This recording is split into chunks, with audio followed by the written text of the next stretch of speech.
Welcome, BBs, hoarders, and other non-binary Kojima creations. This is Death Casting, the podcast solely dedicated to Death Stranding, where mostly we've all played Death Stranding, right? That's correct, yeah. Sure. Okay. Just thought we were all on the same page here. Who are you? Who are you? I'm Franklin. I'm Andrew. And I'm Hova. And this is a podcast that I've never heard of, but apparently I'm on it. Yeah, you're on it. We're all up in our Death Stranding gear. What were your impressions of Death Stranding, Joey? That Koopa and Toad are the way to go. And now, what? I'd be sniping people with bananas? I mean, what do you want me to say? That's not quite the take I was hoping for. Wait, Andrew, you look like an actor I know. Ashton Kutcher? Am I getting punked right now? What's happening? No. No? I feel like I'm getting punked. We both ended up ordering one of these hats sort of at the same time without really knowing it. I'm a huge Jeff Bridges fan too. Yeah. But this is actually for Nash Bridges. Yeah. My favorite crime series. It's also for Bridges of Madison County, which everybody loves. I don't know what's happening here. I feel uncomfortable. And the London Bridge too, which also got torn down and moved to Arizona. So is that a thing? We're big bridge fans. We're deeply into the concept of bridges. All right. But seriously, Frank, how have you been enjoying the Death Stranding? I have, but I haven't. You have enjoyed it, but you haven't? That sounds about right. Yeah, it's... So what I'm going to do is I'm going to start over because I think that I got onboarded in the game and got really psyched about it, and then I just had a bunch of other stuff happen for like a week and a half. And I played it like off and on.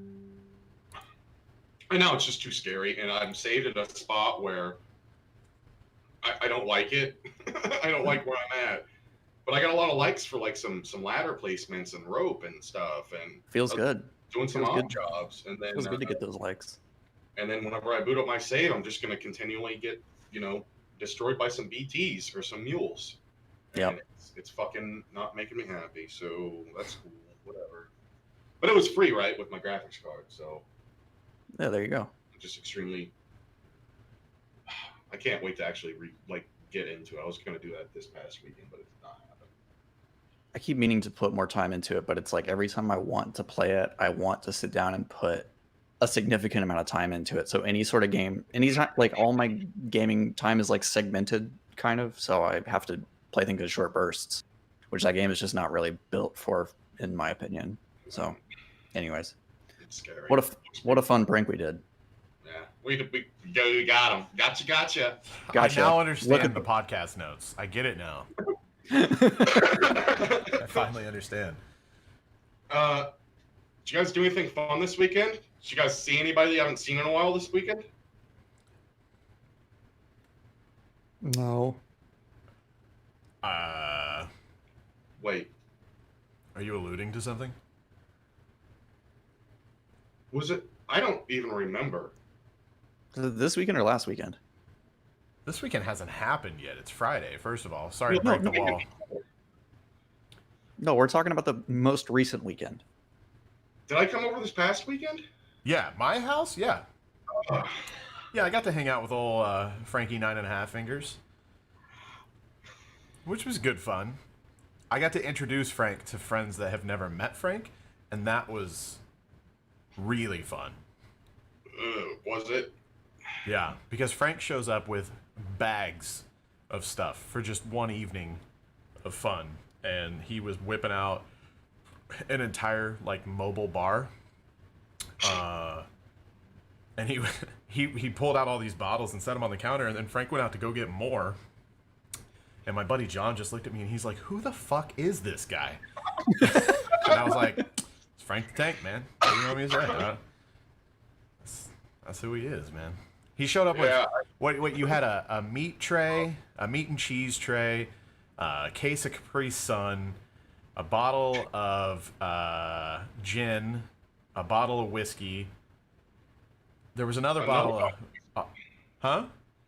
Yeah, so it was a half gallon of gin, Yeah. a fifth of whiskey, Johnny Walker, a fifth of that 1877, And then a that fifth other of bourbon. Yeah. Yeah, he was packed. There was more too. Oh, I think 6 Bang energies. God. Some other special. It was like an energy drink, but more of like a little bit healthier. It had like electrolytes and stuff in it for the morning after, I believe. It That was was for my just liver the next morning. Yeah. yeah. Oh, cookies too. You also had cookies. That is a thoughtful party guest.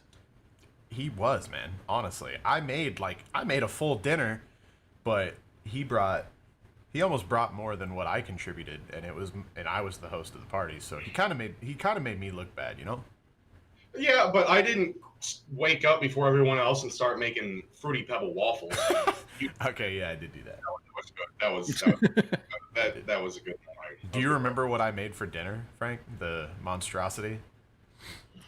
I didn't realize that you were making food at all, so I actually ate on the way and I didn't eat it. But you had the rice, and then you had your mom's potatoes, and then you had that crock pot stuff you made that was like smelled really, really good. I was just stuffed, and I needed to save room in my belly for the massive amounts of alcohol I brought. Which you did. I'm proud of you. Yeah, I took a bunch of chicken and I cut it into like large chunks, put it in a crock pot with like beer and a cut up tomato and a cut up jalapeno and a block of cream cheese and garlic and onions, and then just made rice and we put that over rice, and it was like the most hodgepodge thing. Like you said, you didn't know that I was making anything. I didn't either until John was like, "Hey man, we like eating dinner at your place," and I was like, "Oh yeah, like we should probably do that." So then I just started pulling stuff out of the, I just went to the pantry and like, what do I have? Started whipping stuff together, but it worked out, man. It worked out. We got a little drunk. We had some board game fun, and it was a good night. Woke up, It's made the beauty waffles. of the crock pot. Oh man, yeah. Set it and forget it. Just put whatever garbage in there you could find. Literally, it doesn't matter. Yeah, it does not. It does not matter. You guys heard any like weird news about Rogue Company and like, I don't know, not really drama, just like some stuff about the companies of Rogue? Roco. Roco. Talking about the doc. Door. That's actually why I have this mustache, is because Twitch has asked me to take over the role of Dr. Disrespect. Oh shit. So I'm trying to grow this out. So it's gonna be the Twitch version of Doc versus the YouTube version of Doc.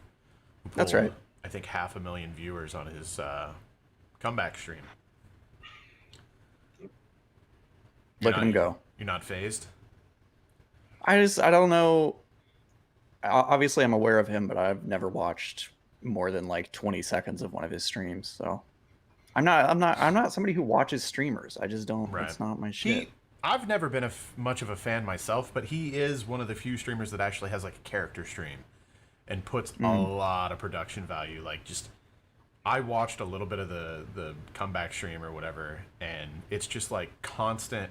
He played video games like a little bit, but the segment that I watched was just mostly him talking about different stuff. But like every transition, there might, like, he doesn't talk for too long, and then it'll be like a transition like 10 minutes later, and it'll be like some crazy elaborate edited thing where there like breaks out into a dance scene in front of like a lightning, like a lightning storm in front of a gas station or something, with like his Ferrari sitting there. So it's just like, it's like, what, I don't even understand. To me, a live stream is just like play games, turn the thing on, talk to your chat. But there's so much thought that goes into those streams that I get it. I mean, yeah, props for that. Yeah. So he tweeted at Rogue Company asking if they would let him make a map because he's promising to bring some violence, speed, and momentum in the design of the map. And then, did you guys see what Rogue Company sent back? I did not. It's a big hell yeah, 2-time, but you haven't designed a level since 1997. You can walk back and build an instant classic. How about this? You've got 24 hours to prove you can design a map. Then we'll go from there. You win. So, do you guys know the backstory to Doc? No. So the Dr. Disrespect had a clan. Oh my god! And I'm gonna space on it right now. But anyways, he had like a clan way back in the day, or he was a part of the clan. I don't know if he was the leader of it or whatever. But one of my buddies, like way back in the Call of Duty YouTube days, was friends with him, part of that clan. And I got to play with him a couple times. He's been doing that character for a long time, like years and years and years.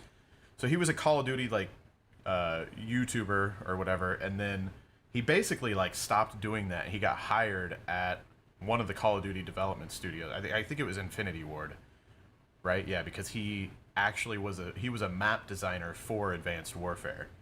So there's certain maps in that game that he was like the lead designer for.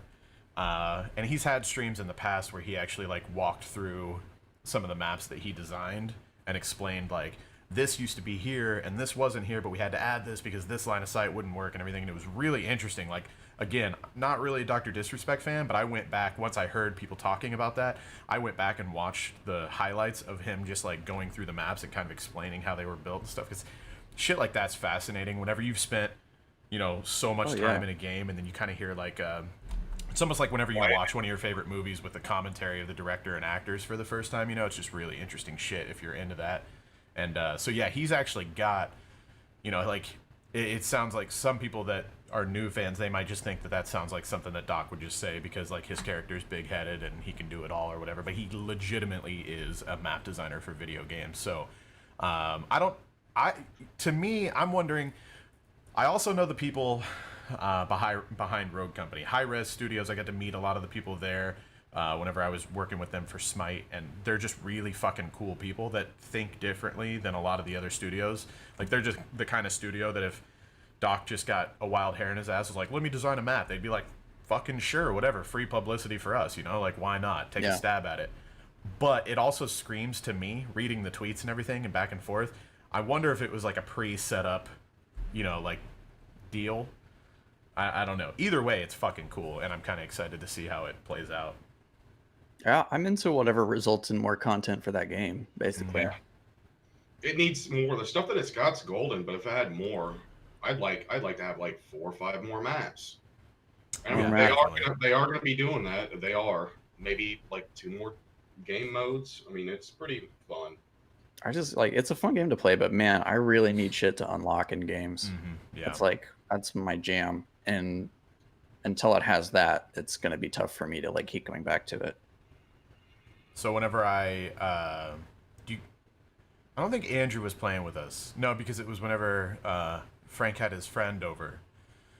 We weren't streaming or anything. We were just playing. But you remember when the guys got out of the map, Frank? They were like using a shield to boost up on a wall, and then they would get on top of a building, and you could glitch inside the roof, and it was really bad. I forget the name of the map, but I had a clip of it. I sent it to Scott Gandhi, the lead game design for Rogue Company, and I was like, "Hey, man, you know, not sure if you guys have seen this one yet." And he got back to me, and he's like, "Yep, we already fixed it." And I actually tweeted it out after that, and I was like, "Guys at Rogue Company are so onto this shit. They already patched this out of the game." And then he replied to it, and he's like, "Upcoming patch." Like, it was already done, but they hadn't pushed out the patch. So I was like, "Oh shit, yeah, I felt bad." I was like, I just misunderstood. But we were kind of small talking in DMs afterwards about the game, and he was like, he's like, "Anything you'd like to see?" And I was like, "I think the game would be great for CTF." And then it was just crickets after that. He never messaged me back, so I don't know if that's like... Don't even say anything. Oh, it should be fine. I mean, he didn't say anything. He didn't say, like, "Yeah, we're doing it. Don't say anything." My guess is he's like, "No, that sounds like trash," and he just doesn't even want to message me back about it, but yeah. You heard it here first, folks. CTF coming to Rogue Company, next patch. Yeah. Confirmed that it's unconfirmed. Great. Good job. Now we're going to get... That's what I do, man. So I leak info, man. We're going to get cease and desisted like those guys making the GoldenEye game. Fucking great segue, Frank. Look at this transition, motherfucker. Good job. Jesus Lord. It's almost like he's a professional. Almost. Yeah, so how about them apples, huh? Them apples make me sad, Frank. But like, what did you expect? Oh, they were gonna get hit by a big old swinging dick of cease and desist as soon as they went any further with that project. In case Before we get too It's far, like let's every- explain the project, because we haven't said, no one knows what we're talking about. So the project is, and I believe, yes, thank you, Frank. I'm pretty sure we were talking about this before we got started. I'm almost positive that I brought this up on the podcast before, so hopefully people aren't too lost. But there was a company, I believe they were based out of Russia. It was just some fans, some modders, as far as I know. I don't think they're like an official game studio or anything, and it was only a couple guys or a few guys. But they were undergoing the process of taking the GoldenEye, the 007 GoldenEye 64 game, taking that and remastering the entire single-player campaign game into a PC game that was going to be out in, I think, holiday of 2021 is what they had on their Twitter, or maybe 2022. So it was still out there, but it was fascinating just to follow them, because they would do like a 5-second snippet of the game that they've recreated, or just a weapon or whatever. And there was one I remember, they were like, how do you think the explosions look compared to the original game? Because if you remember how explosions were in 007 GoldenEye, it was like a cluster of explosions, like boom, boom, boom, boom, boom, boom. They were very specific, and they're trying to like get things as close to that as possible as to the original. And unfortunately, they got DMCA'd. That's the right thing, right? DMCA, I think. They got a cease and desist from MGM and whoever else owns the rights to 007, unfortunately. And they shut down the project, which really sucks, because I was super excited for that. But they have said that they're taking all of the assets that are salvageable. So I'm assuming anything that directly relates to 007 GoldenEye, like probably like the Spy Watch and, I don't know what else, like whatever else might be, too close. But they're taking all the other assets and they're making a new game. And I forget what that new game is called, but they've got a new Twitter account. Man, I should have done a little more research before we talked about this. But it's I've got it up here. It's called SilverThigh 008. Oh, yep. No, that's it. 100%. Yep. Starring Bames John. Hey, seems legit, man. It sounds like it might be just as good as James Pond. I don't know, though. That was a pretty solid game. That's a pretty high bar to set. There's so Yeah. many of those fucking games too. I think But, they like, had I really don't- high ratings on that game. I love that. I love it when people take fan projects like this, like take it on themselves to recreate stuff or make sequels to things or whatever. But it's like, well, you can't be surprised Yeah. when this kind of shit happens to you. It's like when recently somebody made they made like a full recreation of Metroid 2, I think, the Game Boy one, but did it in like the 16-bit style, and then they were like, hey, we're about to come out, and Nintendo was like, no, you're not, fuck you. You're Yeah. done. And it's like that shit like that just happens all the time. I don't know why. Well, That happened too with a Mega Man game. Somebody made Mega Man versus Street Fighter, and then okay. instead of Capcom shit canning it, they were like, oh, we'll just release it for you, and this will be like a free official game. Nice. I thought you were gonna say that. What was that? Mighty Number 9 or whatever. Yeah. That's what I thought you were going with there. Well, another big one that happened that made a little bit of news was Halo. That El Dorito, I think is what it was called. I don't know if you guys saw that, but somebody perfectly ported over Halo 3 to PC, and the servers went live, and there was like thousands of people playing it and streaming it, and it was so good. It felt crisp. Shots were registering like perfect. It was literally Halo 3 on PC, like carbon copy, perfect. And it lasted for like 2 or 3 weeks, and then Bungie or not Bungie, but 343 or Microsoft or somebody stepped in and was like, no, you don't do this. It's like, if you're gonna put all the time and effort into something like that, why not just make sure that it's not gonna get fucking taken down by people who own the rights to the things that you're building? Right. So I think that that's an awesome thing that like some people, they're such a fan of something and they get an idea in their head that it's going to be their passion project with like a bunch of buddies to like recreate something, but recreate it like updated, but still like keep it as close to the original as possible.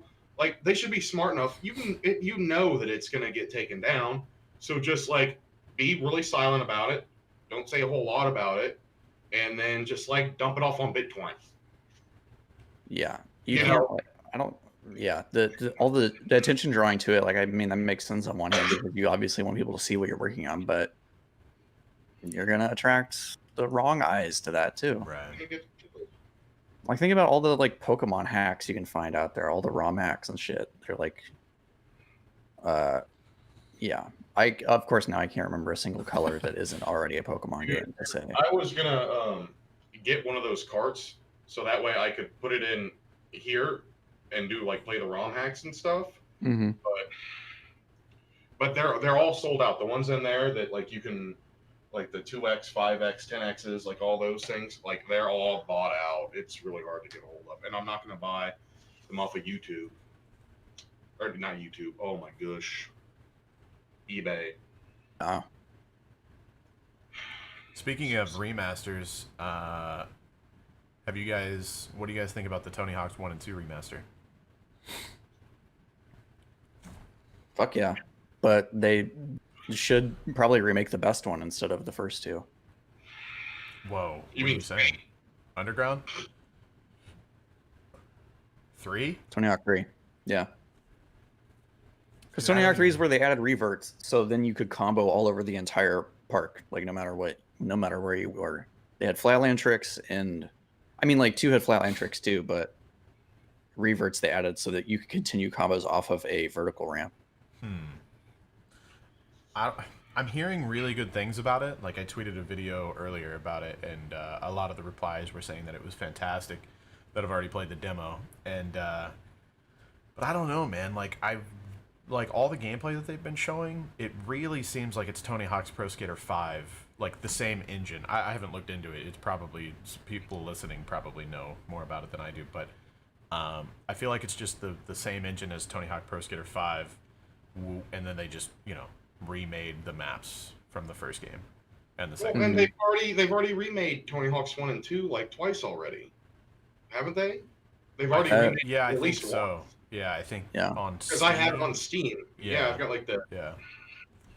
And it's I don't know if that one had the original soundtrack. They did do good on this one with having the original soundtrack.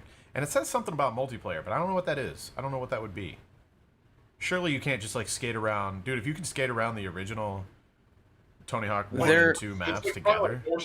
Horse and shit. Well, there used to be a mode in Tony Hawk where every character was assigned a color, and so you would do a line of tricks. Everybody would be doing tricks at the same time, and you would do a line of tricks, and everything that you touched in that combo, so like a rail and a ramp, and would turn your color until somebody did something with a higher score that also touched the thing that you touched, and then it would turn their color.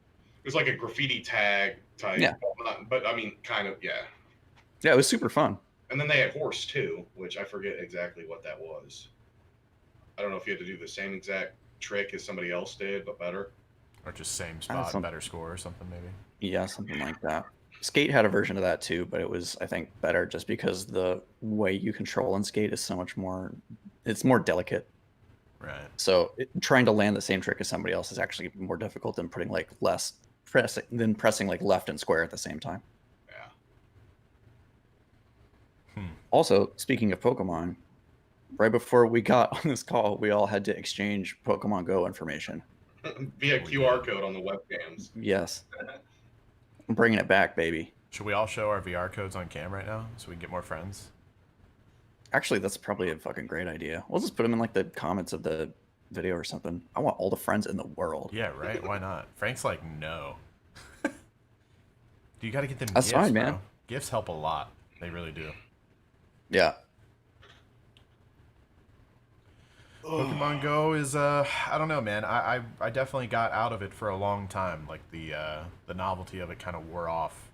Luckily, I was really getting into it when I was traveling a lot. So I was going like to the UK and California and all kinds of different places where I would get Pokemon that weren't in other areas, obviously. And yeah, so that was cool. But after that, that was one of the nice things about road tripping was popping up in all these different places, getting Pokestops and Minnesota towns and whatever. Right. So I played it for a few months whenever it first came out. The university was a buzz with it because you'd have stops all through downtown because our university was really close to downtown. So there's all those like stops and gyms and crap like in that area, and they were like all around campus. And there'd be like 10, 30, 50 people, like sometimes not like it's some of those big ones where you saw like 1,000 people, but like there was a memorial flag for like the Navy right in front of the building that I worked at for like 10 years. And that was like a stop. And like you would just have all these college students with their all like fucked up hair and shit. Like they don't give a shit about the Navy, but they're all just sitting up there at the Navy Memorial. It was pretty cool. And then I just got back into it today, and whatever. Man, It's gonna track my walking. that first like month or two, that shit was, oh, it was so good. So good. The world Yep. felt great for a little while. It did, man. Everybody came together over one common interest. That was even That's in right. our town. I live in I commute to a very small town of 20,000, and there's a courthouse downtown with, there's different, there's a couple World War II statues and memorials and stuff like that, and all those were Pokestops. So you could do laps around our courthouse and hit like 6 or 7 at least, probably, Pokestops.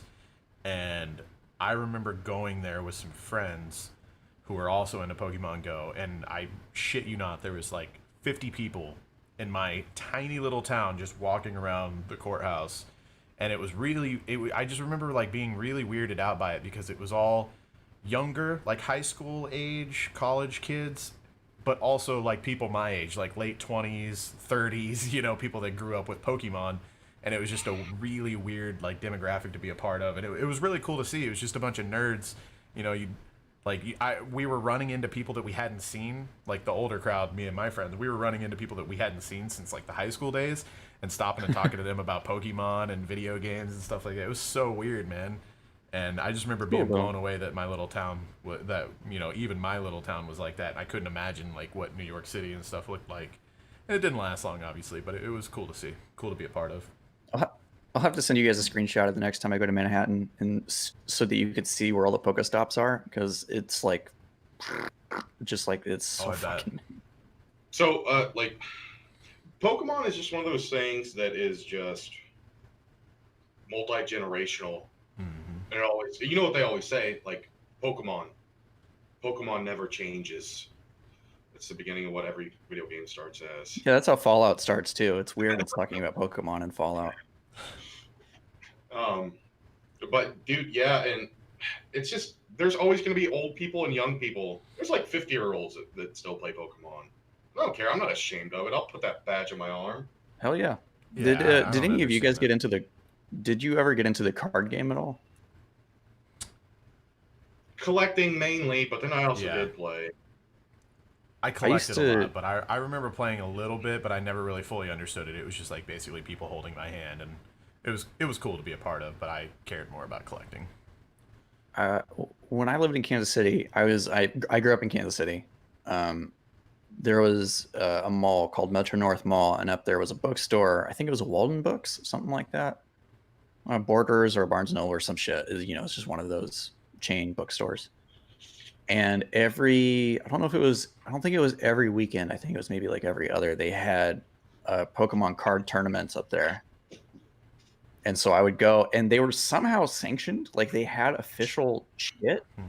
So I think at my parents' house, I still have some of the badges that they gave out for like nice earning stuff. It was really, really fun. I got really into it until one time I went and I lost a entire CD wallet full of PS1 games. Oh. And I think my memory card was in there too, and it just ruined everything. Your childhood. God. I grew a mustache that day. I became a man. Your true love was torn away from you, and you had to learn to grow up in this world, this new world of just sadness and disappointment. Fucking sucked, man. It was brutal. Kids these days don't understand the memory card grind, how that whole thing. I remember going over to friends' houses and remembering your system and your games and everything, but you forgot your memory card at home, and it didn't matter. Like it doesn't matter. You didn't have a ride. You didn't have a ride either. It's true. Like, if your parents dropped you off, you couldn't go back just like like 20 miles or 10 miles. Yeah. I was so excited. I took my Dreamcast to a friend's house once, and then I realized after I got there that I had forgotten the power cord. And I was like, well, fuck it. I guess we're not doing this then. No, but here's one thing with the Dreamcast power cord is that you could use the power cord from some like CD players and shit. Yeah, but I mean, I didn't know that at the time. I was in like, yeah, I was in like middle school. Dude, I went to a Chiefs game with Nate and Sauce and my little brother, and there was supposed to be a really bad snowstorm, so we got a hotel the night before the game. I think it was either the night before or the night of. Anyways, doesn't matter. So we get there, and I think Nate brought his Xbox, or I brought it, whatever. We had an Xbox One, and we get there to the hotel. We bring all our coolers in because we had booze and everything, you know. We get everything in there, and we realize we don't have the power cord for the Xbox One. And we're in Kansas City, an hour and a half away from our, you know, obviously we're not driving back or whatever. It's like 9:30, 10 o'clock at night. So everything, for the most part, other than Walmart, is closed. We go to Walmart. It's also like shortly after the Xbox One had come out, so it's not like they're even really selling.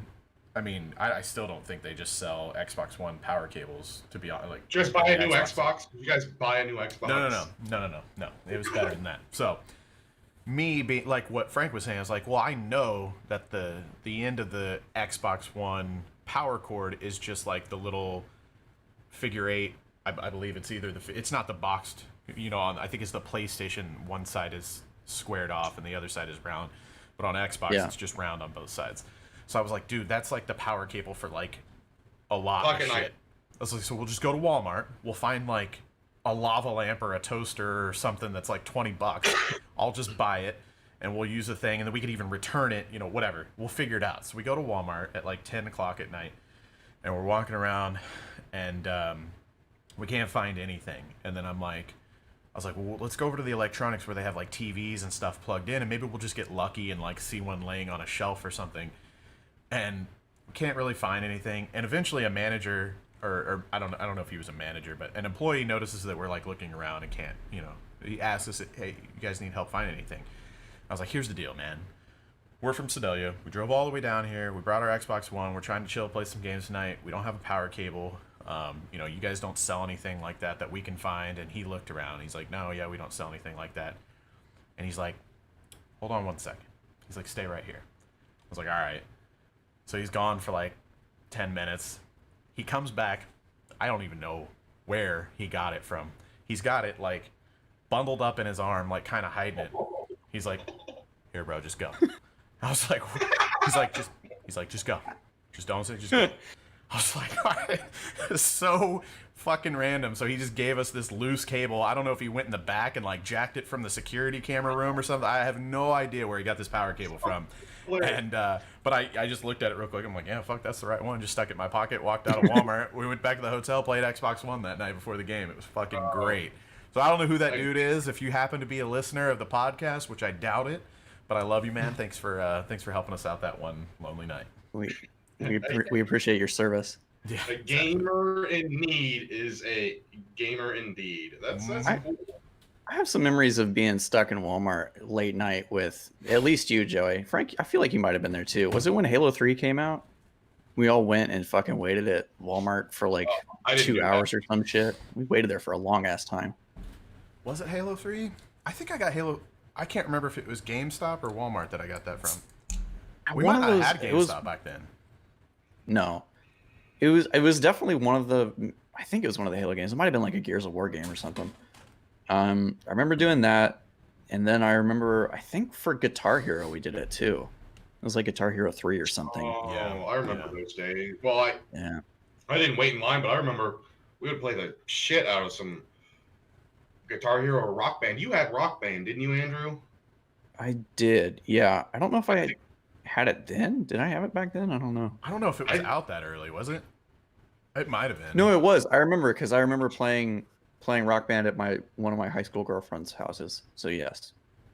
Yeah, I think you had it or somebody had it because we did. We did, yeah. We up in the upstairs. We did play. I wouldn't have had it because I wasn't good enough to justify Rock Band. Because when Rock Band came out, wasn't it like $250 or was it just $150? I think it was two even. I think it was $200. I was like a big deal. I remember when that came out, it was like $200 for a game. But then you'd be like, but, you know, it is a guitar and a microphone and a drum set, you know what I mean? But I remember that blowing my mind, because that was like our high school days, you know? So the thought of spending $200 on a game was just insane. I don't remember how I got it, honestly. I probably traded in like 5,000 games for it. And now Joey sells those Rock Band things for like $800 on eBay. So Darn tootin' I do, man. You're goddamn right. Man, I feel like modern day gamers, you know, they might be having their fun, but they miss the days of memory cards and midnight releases and in-store tournaments and stuff. Like, I remember when Halo 3 came out, they were having like Halo 2 2v2 tournaments or something like that, you know, like on the kiosks there in the store, and you got like some bullshit prize if you won. Like, those days were so great, man. I remember like you were talking about trade-ins. I remember trading in basically every gaming device that I owned, which kills me thinking about it to this day, to a little store called Game Exchange, basically a mom and pop. Not a mom and pop, it was a chain, but not near as big as GameStop. I traded in like everything I had, multiple consoles, games, controllers, everything, to get the Xbox 360 on day one. And they only got one. So I had to skip school and be there at like 5 a.m. to make sure I got it. As a 16, 17-year-old. We talked about this on the podcast because I was on the Votech bus and we saw you. Pulled up to me at the stoplight on my way back home. I'm playing hooky, pretending like I'm sick for the day. I'm pretty sure I had the 360 like seat belted into the passenger seat, and I look over in the Votech bus, just with my high school name written down the side. I'm like, shit. So at the same time, I didn't really give a shit. Either way, I was going home to play PDZ. I've got a memory that I don't think kids really are going to have a lot of nowadays, but back in the days of memory cards and old school games on the 64 and the PlayStation, is you could rewrite like the name of somebody's save file or character in some games. I'm not going to mention what he wrote in, but I had an older brother, and he would rename some of my save files with some really offensive things back then, or he would delete them. No good. That's so mean. I got into a Sony beta program once when it was actually before I moved out to bumfuck. And so they sent me, I got in for the beta for this new Siphon Filter game, and I was really excited about it. I think it was like the first PS2 Siphon Filter, and it had like an online component and everything, and that's why they were testing it. And I was really excited about it, and it wiped my memory card. My PS2 memory card just got rid of everything that was on it. Fucking devastated me. And these days you could like cause a fuss on Twitter and maybe get sent some like virtual currencies or something. Back then it was like you're just or it would be like uploaded to a cloud or something. You would have a fail safe of some kind. Chance of that kind of thing happening. But fuck, man, I remember just being crushed. Like, this is not a good beta, guys. Yeah, no, that's a bad one. That's a bad sign right there when the beta's breaking not only itself but other games for you, basically. You're gonna have to fix some things about this. There's some bugs. I have a question for you guys. So, Frank mentioning his older brother there, two of my like most, I don't know what words I'm looking for here, but two of my like most memorable gaming moments happened with Frank at Frank's house. One involving his brother. The other one was just going over to Frank's house. He had an Xbox, or maybe it was your brother's Xbox, probably your brother's, and you put in Halo, and we played through the first campaign mission, and that blew my mind, and that turned me from a PlayStation to a kid to an Xbox kid instantaneously. The other moment was, and tell me if you remember this, Frank, and if you remember exactly how it went down or whatever, but your brother left to do whatever. He left. I think we were the only people left at the house. Your parents weren't there. Your brother left to go somewhere, and he left GTA 3 on his PlayStation. And we went into his room, and which I'm sure we weren't allowed to do at the time. I don't know how old we would have been whenever Sure. GTA 3 came out. I don't know. Does anybody know the date on that? We could get an idea how old we were. It was like middle school time. Yeah, For me, so I think. we were fairly young, and I remember going into your older brother's room, and it was one of those things like the first time you see a porno or something. You're doing something wrong. Like mom wouldn't want me watching South Park or whatever. And we're playing GTA 3 because like we've heard about it as kids. We're like, man, I hear you can like fuck hookers and kill hookers and shoot whoever you want and kill cops, and like this is at the time that was like fucking insane. And that's one of my most memorable gaming moments is sitting down for the first time seeing and playing GTA 3, and just like that was insane. So good. We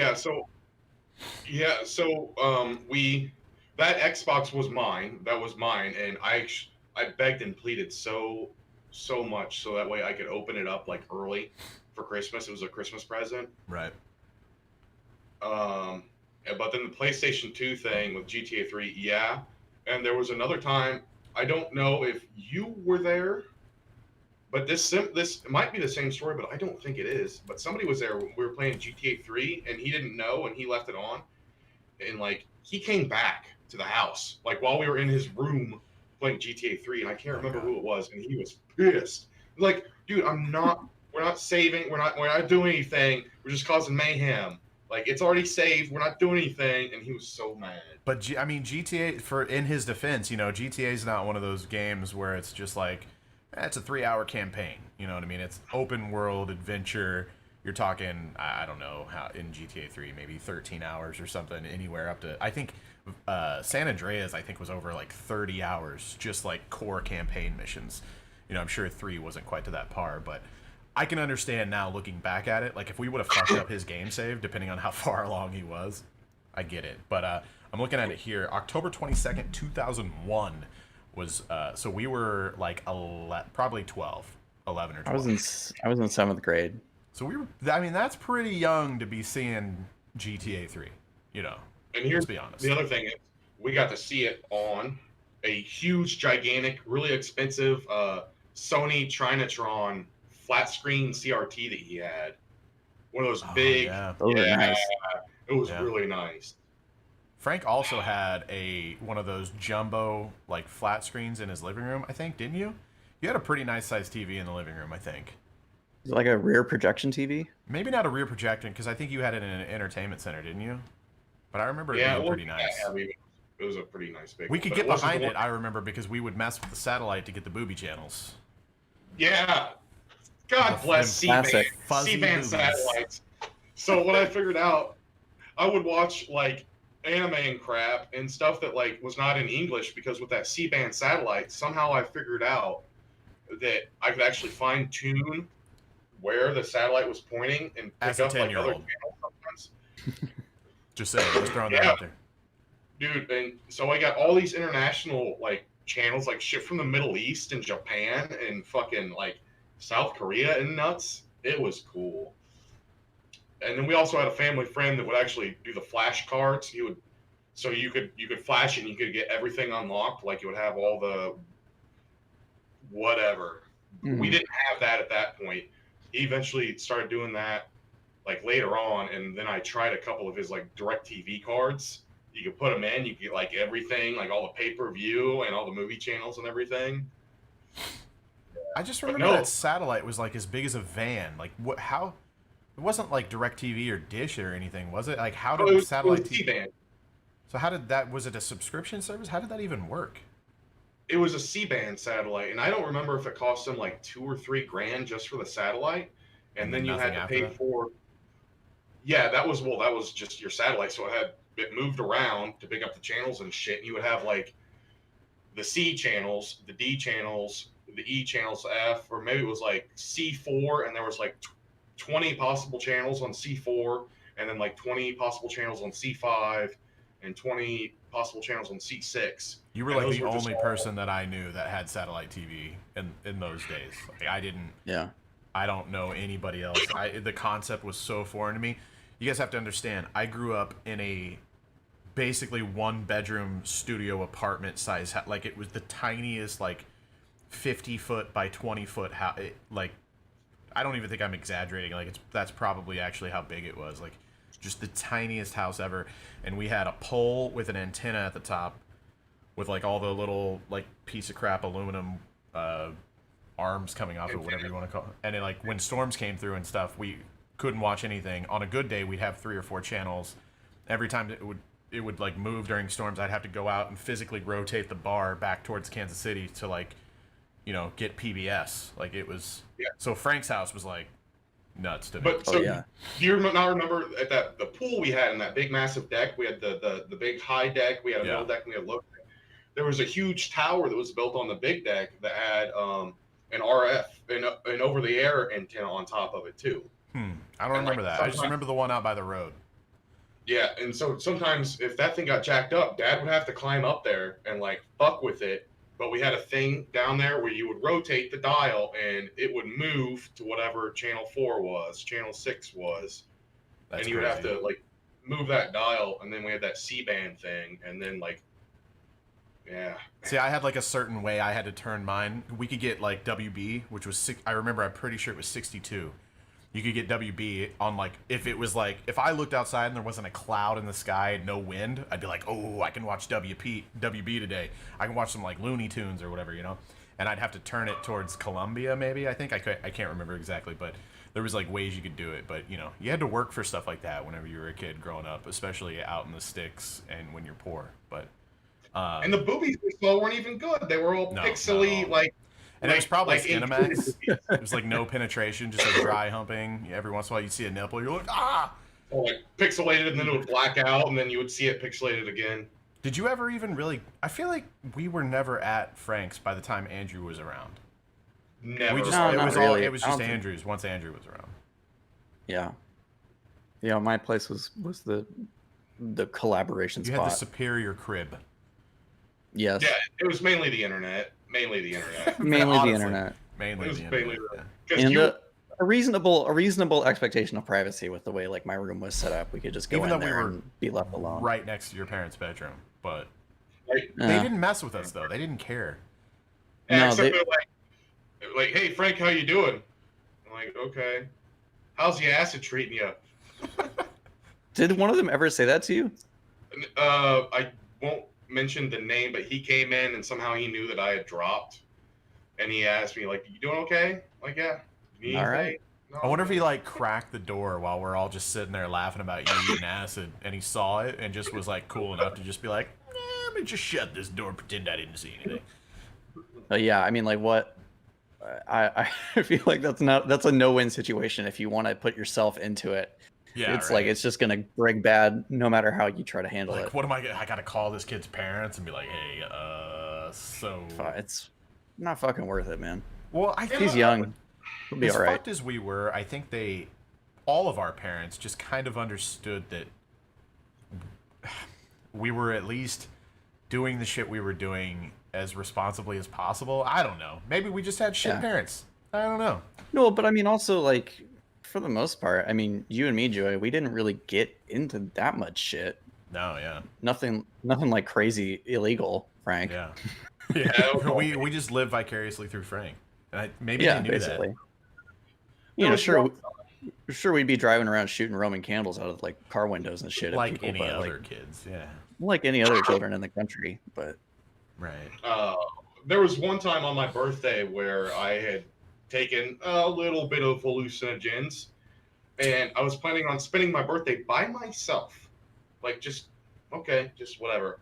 And they decided it was Big Joe and all of them, and they came over and they fucking kidnapped me.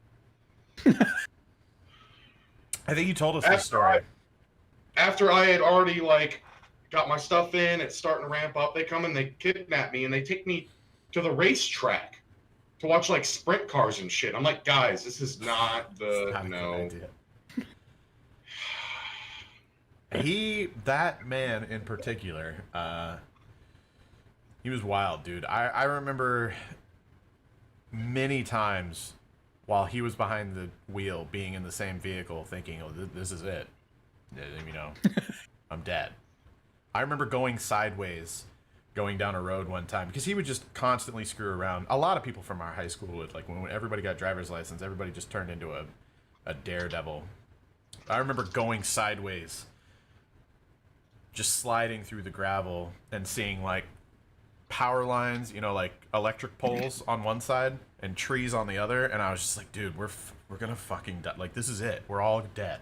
We're all gonna die. And miraculously, like, we ended up not wrecking, and there's just so many instances of stuff like that. I don't remember if it was him. I remember another friend being in a vehicle, and they thought it was funny to, like, be driving down the road in the middle of the night and just turn off the headlights and just, like, ghost mode. I was not a fan of that game. No. Yeah. Yeah. So there's another game where you actually use, like, the whippet containers to shut off the headlights, but you're not shutting off the headlights, you're shutting off your brain. Oh. Which is a very bad game to play. Sounds fun. Before we get off of here, have you guys heard anything crazy about, I don't know, Apple and Epic Games and the Googles? It's gonna be interesting to see how that plays out. No. Do you wanna explain it to Do you me? want to elaborate on that, Frank? Epic basically forced Apple and Google to take all their stuff off of the market and then promptly sue them with that they had already planned to do.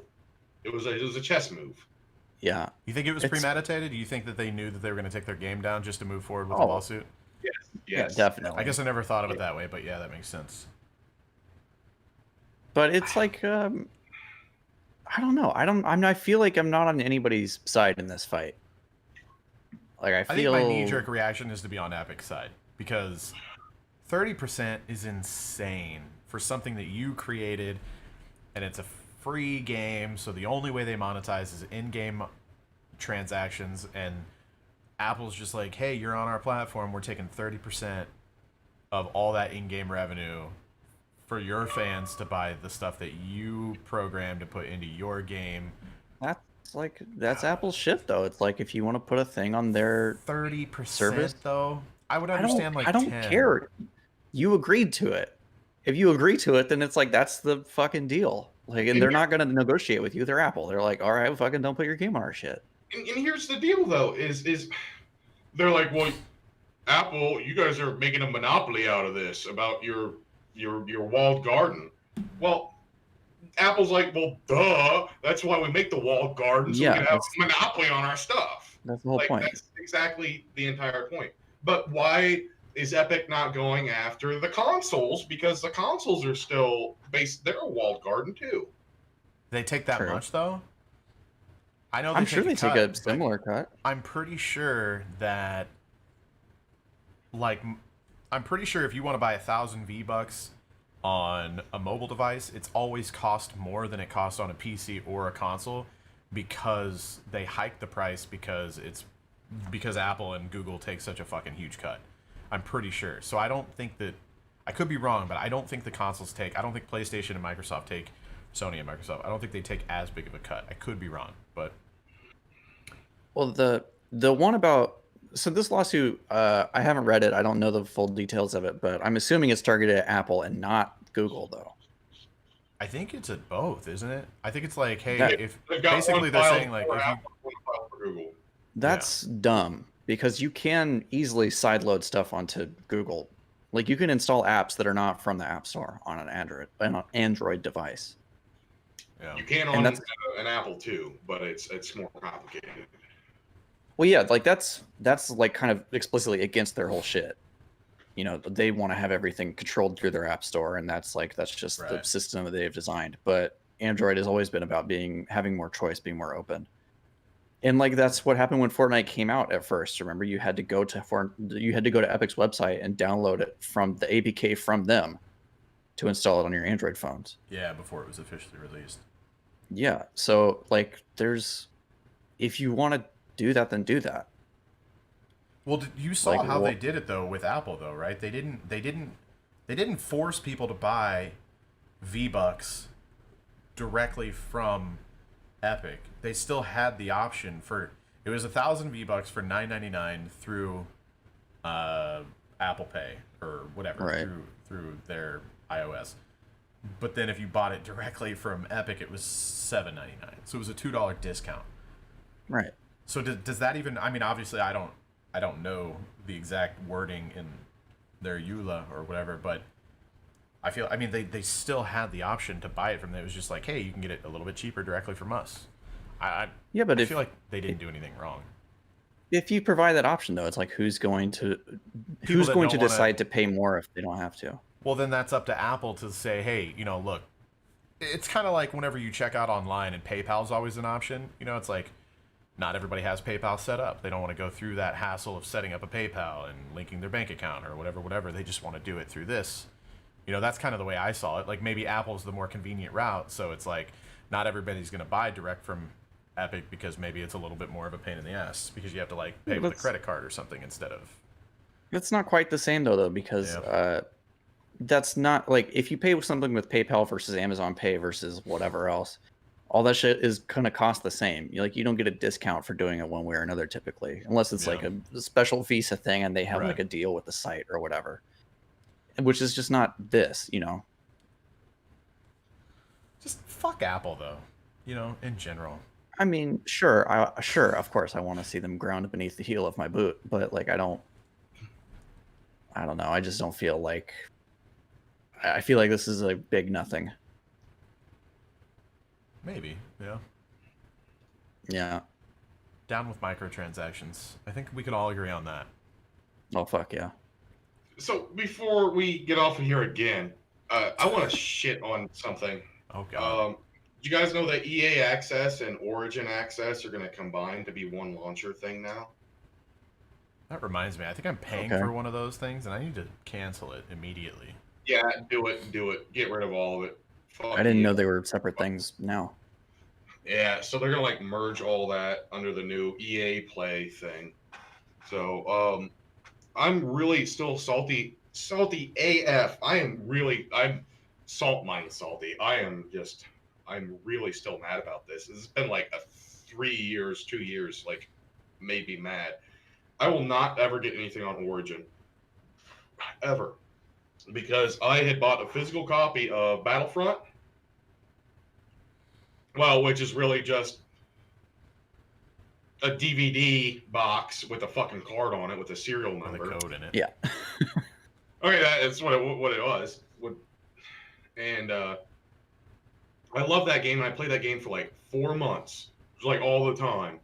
And then I had an issue with my computer, and I had to upgrade, and I had to reinstall everything, and they would not give me back my Battlefront account. And I fought it, and I fought it, and I fought it, and eventually I was just like, fuck this. Because I can send you a picture of the DVD case with this, my username and my login, and it was just gone off of there forever. And fuck you, EA. This is the note we should end every show on.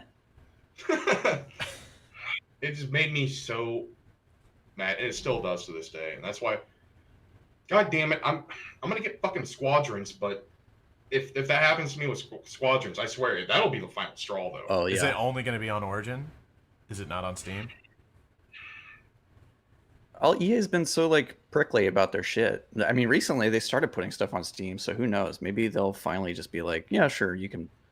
They've already had the reputation that they've had, and then with their launcher, it's just been so bad. Like everything about Origin is fucking terrible. Everything about it. Adding friends, just the way that you load your library. I've had my account hacked a couple times on there. Like it's bad, man. Everybody you play Epic, even like the obscure ones that pop up every once in a while, it's like, oh, I need to download this to play this. Okay, whatever, and we'll try this. And it's like, oh, works better than Origin. I don't know. Epic, Battle.net, even everything is for the most part. At first it was like, can't everything just be on Steam? And Battle.net works pretty damn good. Uplay, not the best, but it works. Origin, for the most part, steaming pile. Epic's solid too. Epic's really solid. Yeah, Epic and Battle.net are honestly right on par with Steam, if you ask me. Not quite as good, but on par. Epic's making a good run at it, trying to like go head to head with Steam on sales and stuff. Well, they got and that I money. appreciate that. They got that Yeah. bankroll. Yeah, They're like, hey, we're gonna go for the stars here. I got that V-Bucks Skrilla. They got that fucking that Fortnite money, and they're really pulling. I mean, they're going after fucking Apple and Google. So I don't know. See, we'll see what happens. Big boys. If this results in everybody saying, all right, we're gonna across the board say take 20% of a cut instead of 30% from everyone, then it's like that works for everybody, I guess. That's a win for little devs and big people too, whatever. Right. And Apple can fucking afford it. Right. That was my first thought. Is I wonder how much revenue that is just from Fortnite. Just saying like, Fortnite, you're not on our app store anymore. Like, how much revenue is that on a yearly basis? I can't imagine. It's got to be insane. 30% of every mobile Fortnite purchase? You got to be kidding me, dude. I just saw a diagram that had like all of the highest ranked like free to play games that make money off of microtransactions, and of course Fortnite was at the top of it. It was in the billions, definitely. I don't remember how much. And then if you just cut that down, then I was a part of a meeting at EA at one point, and one of the EA higher ups was like, "What do you think the highest earning EA game was last year?" And I don't know, this was a couple of years ago, but so it might have been like 2017, 2016 or something. And I was like, Oh, I know. No, I know that. Yeah, and I guessed something. I don't remember what it would have been, but what do you guys think it would have been? I think it was how to run a video game company shitty simulator. That was exactly. That's exactly what he said to me. No, they gave that away for free. No, it was some sort of a Simpsons mobile game. I can't remember. Tapped Out probably. Yeah, Tapped Out. Tapped Yeah, Out. dude, And I was like, I I hadn't make even a heard shitload of of it. I money. was like, are you kidding me? And he was like, yeah, our number one earning video game across EA was Simpsons. All right, they Tapped Out. got me because I probably blew like fucking $200 on donuts. Yeah. See, I never even played it, but it was me neither. a good game. It was good. Sometimes it's the obscure ones that you don't even think about. It's like, forget about all the console AAA games and stuff you think about. It's like, no, it's this stupid game that kids are playing on their phone every day on the school bus. So adults with expendable entertainment cash. Yeah. I remember. I'm fascinated by the concept of whales in mobile gaming, and like, I read something recently where a guy was like, "Yeah, I'll come home and I'll drop $300 or $400 in Tapped Out or whatever." Like, he's like, "That's what I would have spent at a bar." So. Yeah, I get it. Now, I get the justification for it because it's like either you're gonna spend that doing something else, or, it's just all about whatever's fun to you. It doesn't matter. Sure, it's just like can't shame I anybody. don't know. It's fascinating, the people who spend thousands and thousands of dollars on fucking Mario Kart Tour or whatever. Yeah. Or you know what? I'm okay with Apple taking a cut because did you see how much they're going to charge for the wheels for the iMac Pro, the new one? Do you have any idea about this? I know. The Mac Pro wheels cost $699, and the feet run $299. The wheels for your to roll around on a little trolley dolly. Yeah. $700 fucking dollars for wheels for a computer. How much is the stand? How much is the stand for the? I think it's $1,000. You have to sell your firstborn child. Fuck Apple. Good. Well, on that note. Fuck EA and Apple. That's our new catchphrase. Whoa. Who's thank you, Javelin, for letting us use your song. Set up Papinski as our theme. Thank you, Tyler. Thanks, Tyler, for the heart. Well, who wants to close this one out? Who wants to word it up? I've never been a good finisher. We know. I know you know. It was me last week because I said swine prophylactic. I'll fucking do it. I don't care. Do it. Turducken.